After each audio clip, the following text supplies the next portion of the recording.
జిల్లా దౌలతాబాద్ మండలం లింగరాజుపల్లి BC Mahatma Jyotirao Phule hostel ను రాష్ట్ర ఎస్సీ ఎస్టీ కమిషన్ చైర్మన్ బక్కి వెంకటయ్య హాస్టల్ ను తనిఖీ చేయడం జరిగింది. పిల్లలకు ఆరోగ్య సమస్యలు మరియు వస్తువుల గురించి వారిని అడిగి తెలుసుకోవడం జరిగింది. మరి సమస్యలు విన్న తర్వాత ఆయన దృష్టికి వచ్చిన ప్రతి అంశాన్ని పరిష్కరిస్తారని విద్యార్థుల ప్రిన్సిపల్లకు హామీ ఇవ్వడం జరిగింది. విద్యుత్ సమస్య, బాత్రూమ్ లో వివిధ సమస్యల గురించి తెలుసుకుని వాటి తక్షణమే అమలు చేస్తానని హామీ ఇచ్చారు. ఈ కార్యక్రమంలో తెలంగాణ రాష్ట్ర ఎస్సీ ఎస్టీ కమిషన్ చైర్మన్ బక్కి వెంకటయ్య, దుబ్బాక బీఆర్ఎస్ పార్టీ సమన్వయకర్త రణం శ్రీనివాస్ గౌడ్, దౌలతాబాద్ మండల అధ్యక్షుడు సయ్యద్ రైముద్దీన్, వైస్ ఎంపీపీ అల్లి శేఖర్ రెడ్డి, ఎంపీటీ శిలాపురం అధ్యక్షుడు బండారు దేవేందర్, సర్పంచ్ ఫోరం అధ్యక్షులు పూజితా వెంకటరెడ్డి, గొడుగుపల్లి సర్పంచ్ శివకుమార్ కనకరాజు, డప్పు శివకుమార్, ప్రిన్సిపల్ తదితరులు పాల్గొన్నారు.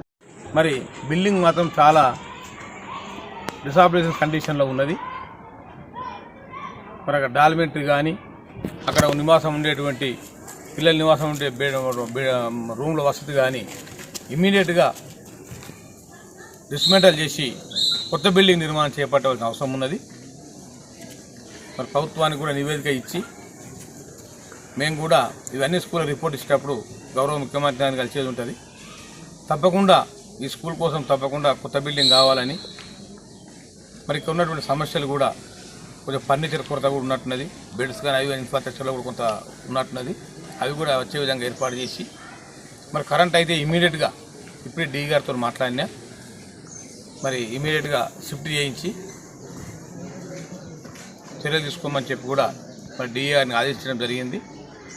మరి ఎంత బడ్జెట్ అవసరం ఉన్నా తీసుకొని మరి ఎస్సీ గారితో మాట్లాడి అవసరం ఉంటే సీఎం గారితోనైనా చెప్పి బడ్జెట్ ఇప్పించి కరెంటు తత్వమే షిఫ్ట్ చేస్తామని చెప్పి సందర్భంగా తెలియజేస్తూ, మరి మిగతా సమస్యలన్నీ కూడా మరి స్వప్న గారు, ప్రిన్సిపాల్ గారు చాలా విషయాలు మాకు సమగ్రంగా చెప్పడం జరిగింది.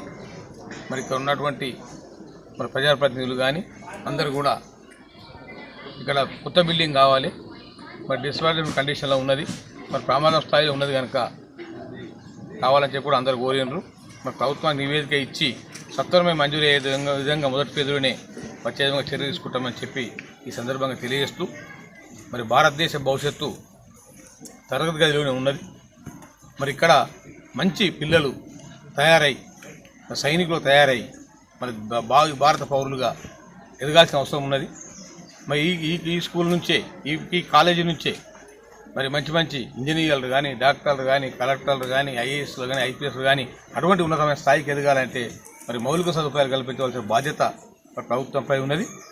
ఆ మౌలిక సదుపాయాల కల్పనకు మా వంతు కృషి తప్పకుండా చేసి ఈ ప్రాంత వ్యక్తిగా తప్పకుండా న్యాయం చేస్తామని చెప్పి తెలియజేస్తూ, ఈరోజు ప్రిన్సిపాల్ గారిని, ఇక్కడ స్థానిక నాయకులను, మరి మా బాలురందరినీ, మా విద్యార్థులను కలిసేటువంటి అదృష్ట భాగ్యం కలిగినందుకు ధన్యునిగా భావిస్తూ మీ అందరికీ జై భీములు, జై తెలంగాణ.